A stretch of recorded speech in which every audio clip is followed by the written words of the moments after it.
Shalom, shalom, shalom, shalom.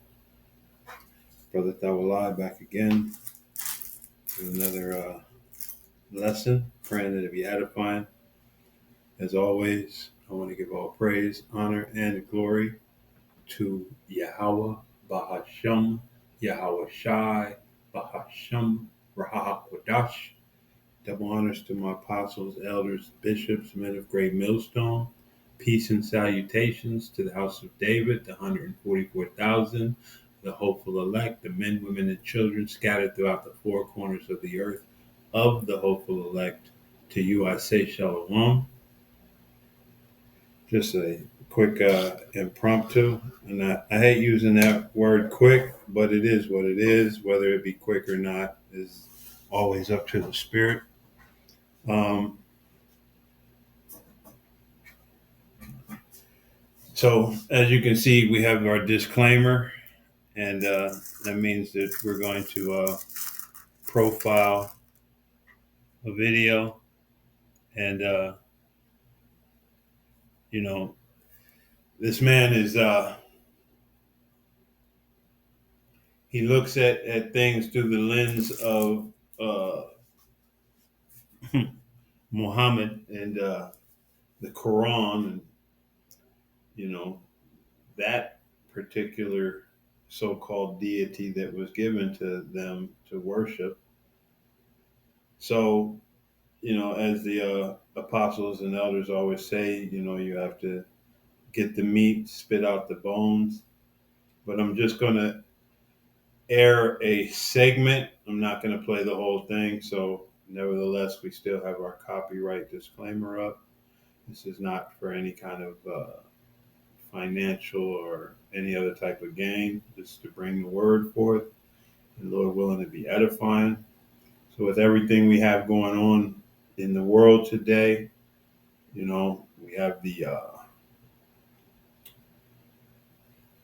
nickel hats going up against the Persians or the Iranians, that they're known as today, or the Jewish people, as you would, understand them to be in the modern day. But in coming into this wisdom, knowledge, and understanding, we now have knowledge of people's biblical lineage. So we can address it as such. Um, as always, full circle for us begins in Proverbs 9:9, and it reads, "Give instruction to a wise man, and he will be yet wiser. Teach a just man, and he will increase in learning."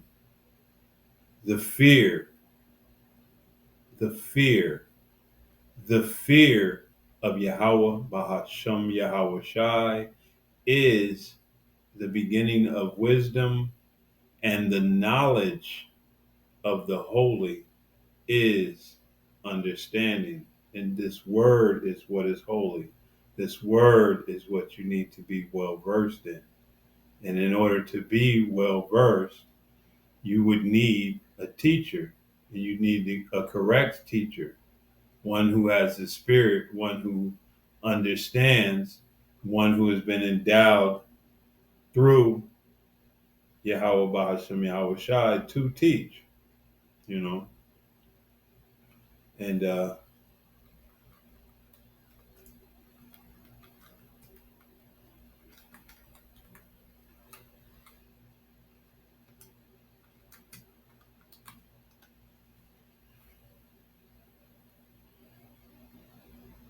receipt for that can be found in Acts 8:31. And if I jump up just a little bit higher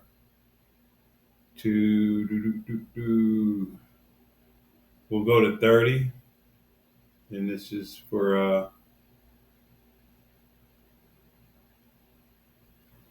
matter of fact, we'll just get up a little higher just to ensure that we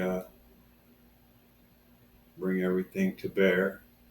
Again, this is Acts 30, Salakia, Acts 8. And we will start at 27, and it reads, "And he arose and went, and behold, a man of Ethiopia, and eunuch of great authority under Candace, queen of the Ethiopians, who had the charge of all her treasure, and had come to Jerusalem for to worship, was returning and sitting in his chariot, read Esaias the prophet, when the Spirit said unto Philip, Go near and join thyself unto his chariot. And Philip ran thither to him, and heard him read the prophet Isaiah, and said, Understandest what thou readest? So we have the context, an Ethiopian eunuch, who had charge over the queen of Ethiopia's treasures. And well, why would an Ethiopian come to Jerusalem to worship? Because he was of Israelite heritage, of Israelite descent, living in the land of Ethiopia. Only Israelites were given charge to return to Jerusalem for different high holy days and and necessary for worship in the land. Other nations, Moab wasn't coming to Jerusalem to worship. Elam wasn't coming, you know. But these, and Christians would have you believe that this is all about everybody. Well, no. And it reads, continuing, and Philip ran thither to him and heard him read the prophet Isaiah, and said, Understandest what thou readest? And he said, How can I, except some man should guide me? And he desired Philip that he would come up and sit with him. So, hey, your teachers matter. If you have the wrong teacher, you're not going to get the proper understanding. You're not going to get the proper knowledge. You're not going to get the sufficient wisdom that allows you to, have that stability. And especially for the time that we're coming into, especially for the moments that are upon us, because if your teachers aren't the right teachers, you would most likely see the things that are happening in the world and fear that this is the time when, all this hell is going to break loose. But if you have the correct teachers, you would understand that there's other prophetic events that must and will take place, that have no choice but to manifest themselves. Because Yahweh Bashem Yahweh Shai, Yahweh said what?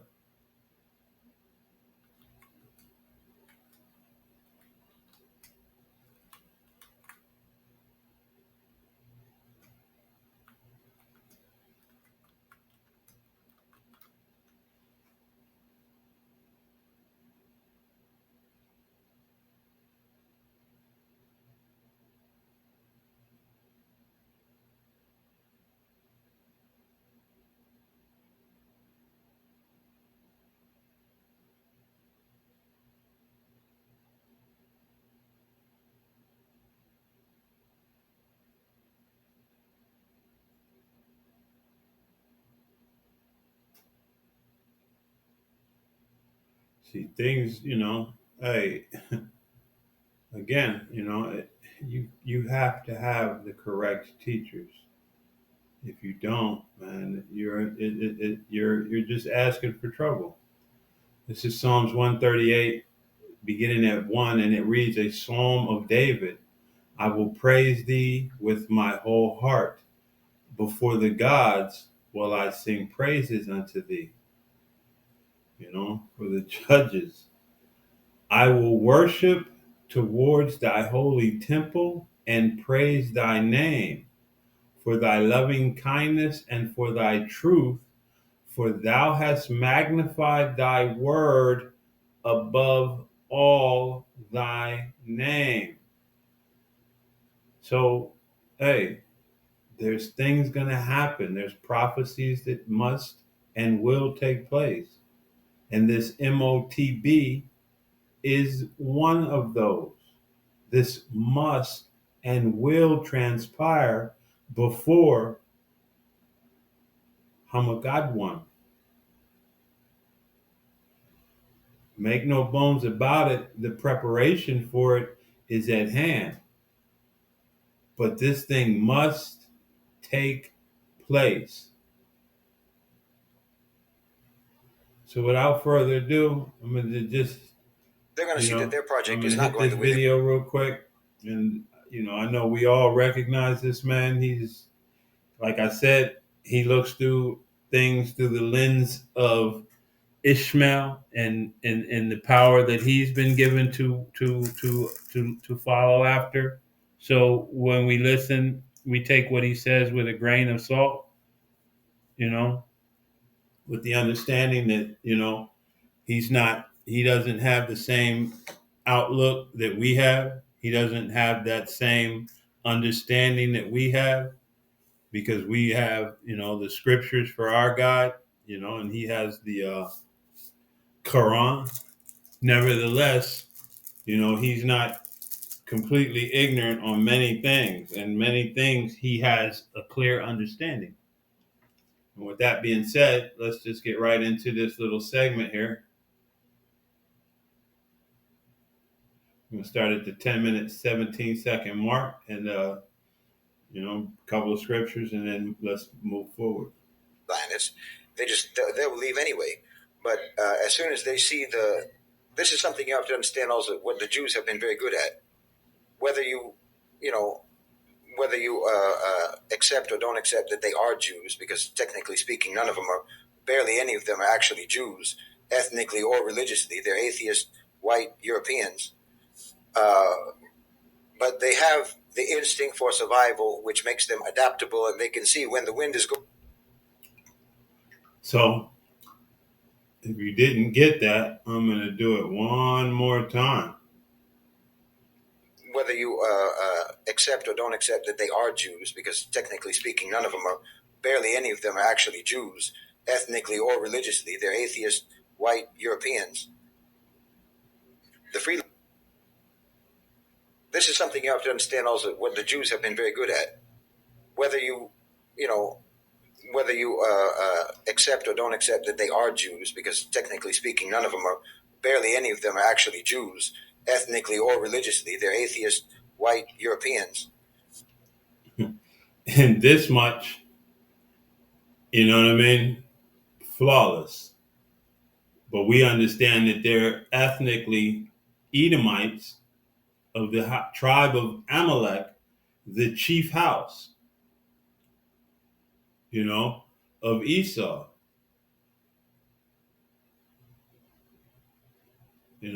We know that Amalek,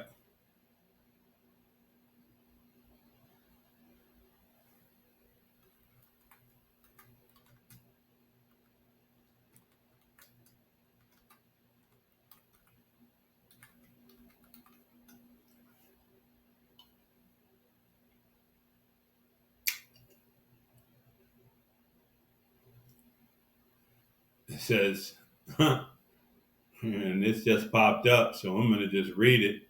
In the King James Version of the Bible, Balaam's oracle states that Amalek was the first of the nations, but their end will be utter destruction. Beautiful, beautiful, man. It says Numbers 24 and 20.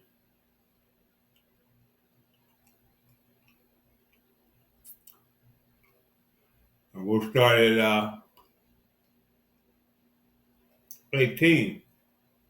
And it reads, and Edom shall be a possession. Seir also shall be a possession for his enemies.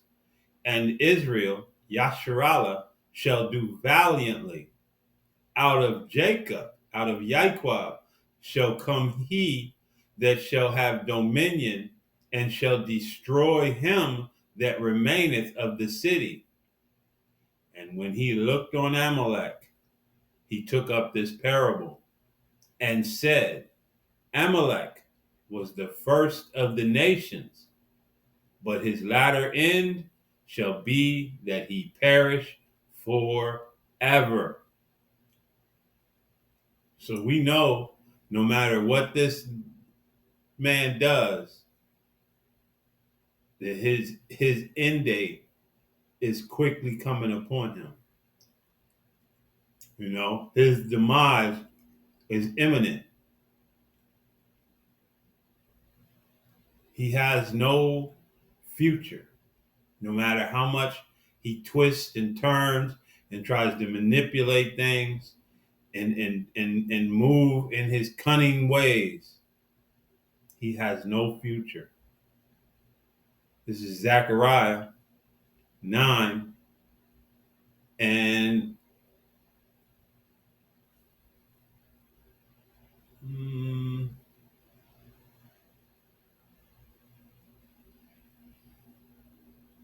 we'll start at 3, and it reads, And Tyrus did build herself a stronghold, and heaped up silver as the dust, and fine gold as the mere mire of the streets. Behold, the Lord will cast her out, and he will smite her power in the sea, and she shall be devoured with fire. Huh. And we know of another place that's soon to meet her inevitable end with fire.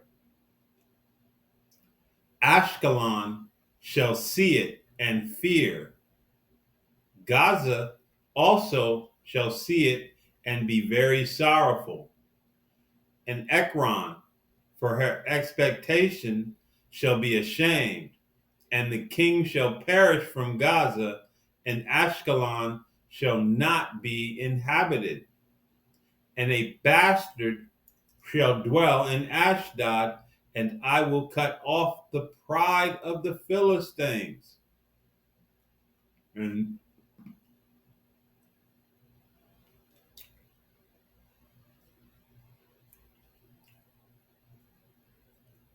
Strong's H 4464. Mamzer. Mamzer, bastard, child of incest, illegitimate child. And we understand that, if you're born of a Israelite father, you're not a bastard. This is, again, they will muddy the water at their convenience. If your father is an Israelite and your mother is a woman of another nation, you are an Israelite. If your mother is an Israelite and your father is one of another nation, you are a bastard, a mamzer. It's just that simple. And these people can try to muddy the water as much as they want. And I wanted to grab this one as well. It says bastard, noun, derogatory, an unpleasant or despicable person. He lied to me, the bastard. Scoundrel, villain, rogue, rascal, brute, animal. Informal, a person of a specific kind. He was a lucky bastard, the poor bastard. And when we look at these small hats, I mean, you tell me which one of these doesn't fit them. Murderers of women and children, thieves, liars, scoundrels, villains, the victim villain, they're rogues. Let's get that one real quick. Rogue. A person whose behavior one disapproves of, but who is nonetheless likable or attractive, often used as a playful term of reproof, you know? Yeah. A dishonest or unprincipled person. If that don't sound like BB, I don't know what is. I don't know what is, you know? But these are the people that are dwelling in the land.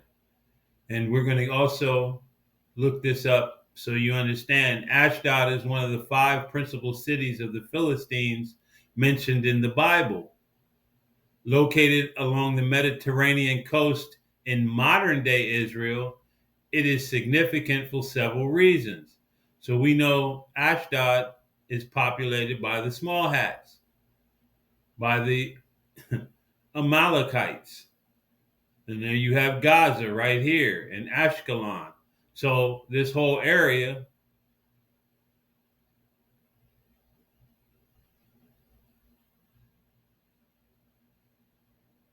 I'm so sick of these people. Slovakia.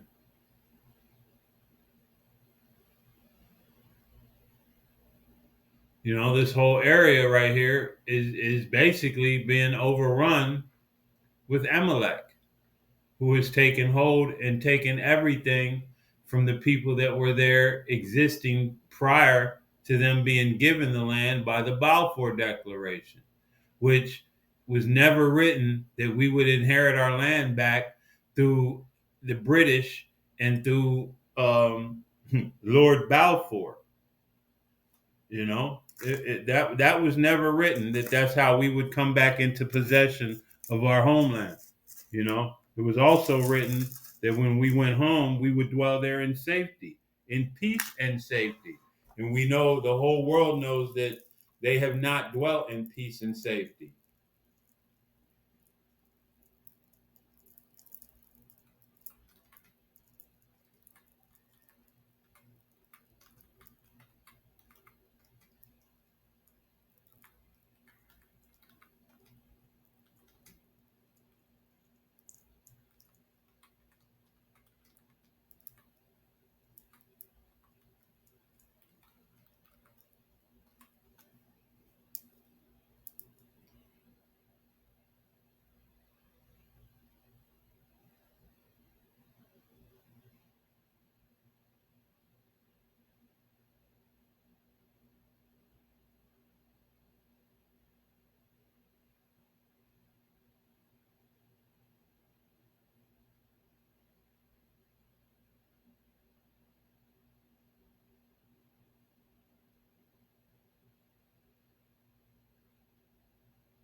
We can go here to Deuteronomy. We'll get this one in Deuteronomy.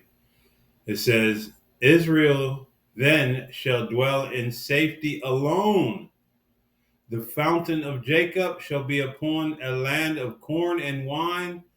Also his heavens shall drop down dew.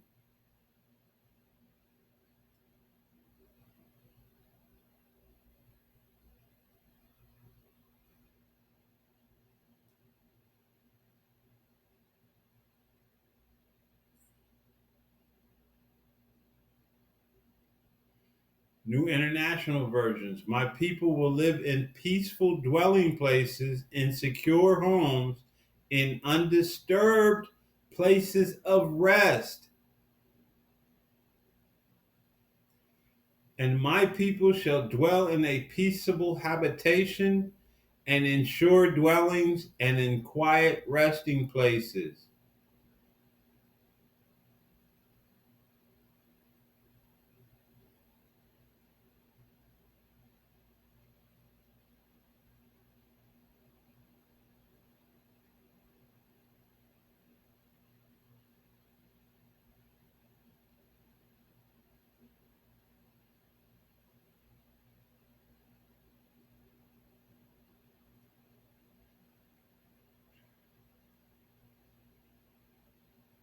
Micah 4:4, and each man will sit under his own vine and under his own fig tree, with no one to frighten him, for the mouth of Yahweh of hosts hath spoken it.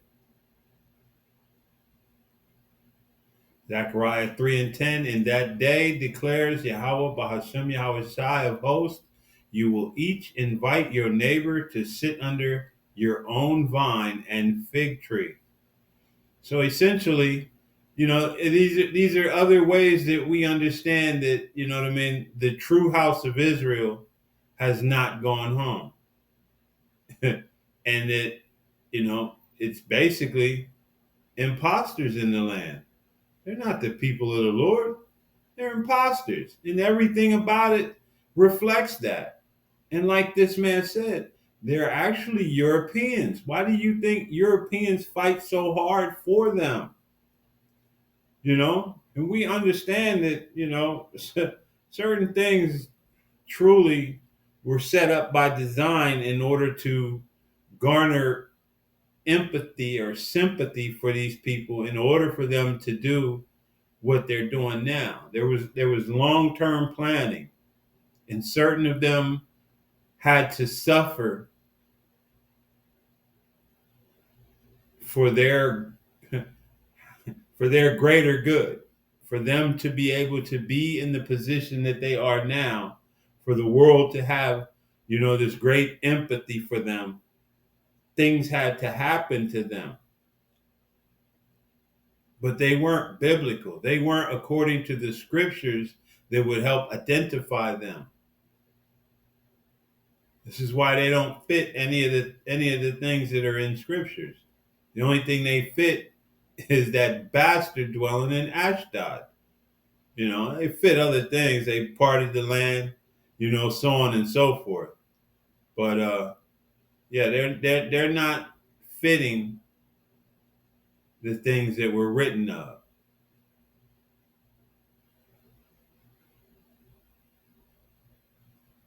Let's see. I want to grab.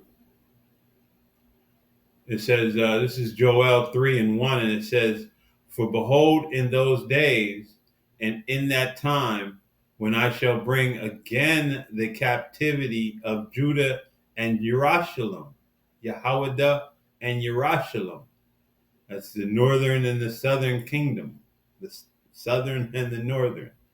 "I will also gather all nations and bring them down into the valley of Jehoshaphat, and I will plead with them there for my people and for my heritage, Yasharallah, whom they have scattered among the nations and parted my land." And now they're literally trying to take that part and make it all for one group. They're tired of sharing it. They want it all to themselves. It's been long enough. You Palestinians should have been left. So, all of these conflicts that we're seeing, again, we're understanding, again, the knowledge and wisdom shall be the stability of thy time, that although we're seeing many things, that there are prophecies that needs be take place. The hour of temptation, the judgment, Jacob's trouble, the famine of the word, the pestilence, the complete anarchy that is to befall this planet, this world, and Babylon especially. It's coming. It's coming, and there's no way around it. And call Allah Yahweh Shem Yahweh Shai for that. I'm going to grab this 2 Timothy 3 and 13 in the NLT, and it reads, "But evil people and impostors will flourish. They will deceive others and will themselves be deceived." We know the scripture says both the deceived and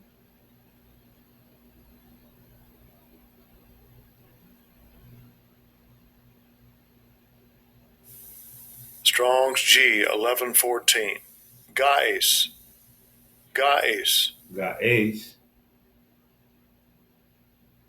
A wailer, a howler, a juggler, enchanter, because incantations used to be uttered of a kind of howl, a deceiver, imposter, and this is what we have in the land today.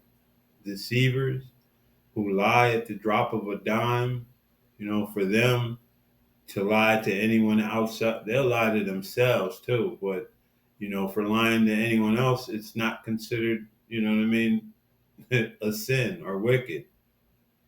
They're hey, because they look at the other nations and the other people as goyim, cattle. That's it. You know what I mean?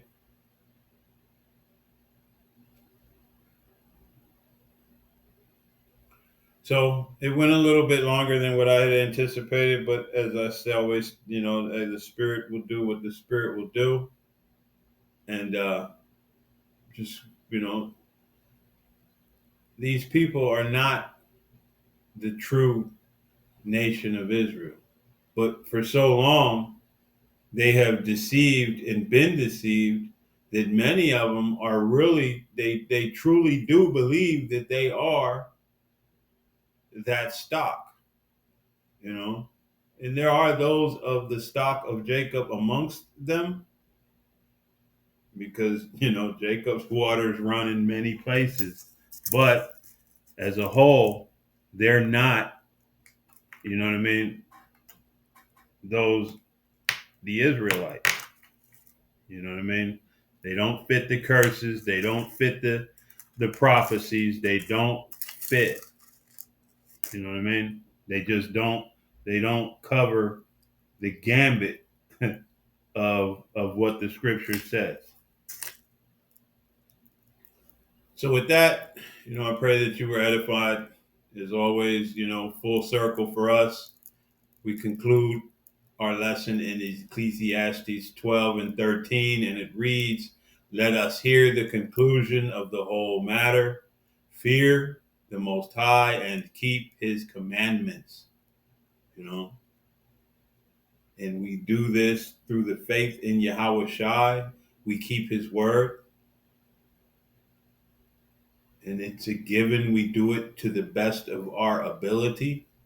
We understand that the law cannot save us, but to an extent we are kept safe through the law in this realm.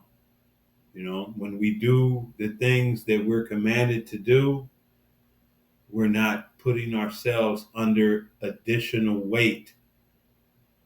If I'm not chasing another man's wife, another man's is not chasing me. If I'm not stealing from another person is not looking to take back what belongs to them by any means necessary, and so on and so forth. So we do follow the law, and we follow it to the greatest of our ability, for not being sovereign. For this is the whole duty of man. For the Most High shall bring every work into judgment. So you have to ask yourself, if the laws are done away with, then why is he going to bring every work into judgment? Because they are not done away with. You are in a grace period that is soon to close with every secret thing, whether it be good or whether it be evil. So with that, I want to give all praise, honor, and glory to Yahweh, Bahashem, Yahweh Shai, Bahashem, Rahal Kodash. Double honors to the apostles, the elders, and bishops of Great Millstone. Peace and salutations to the 144,000, the house of David, and to the men, women, and children scattered throughout the four corners of this earth. To you, I say, Shabbat Shalom. And what do we have? We have what? Next week, I think, will be the beginning. Then on the 24th. We're in June, right? It's June. So, yep, this is we're coming into the Shabbat, Tuesday evening to Wednesday evening. So Shabbat Shalom. Shalom.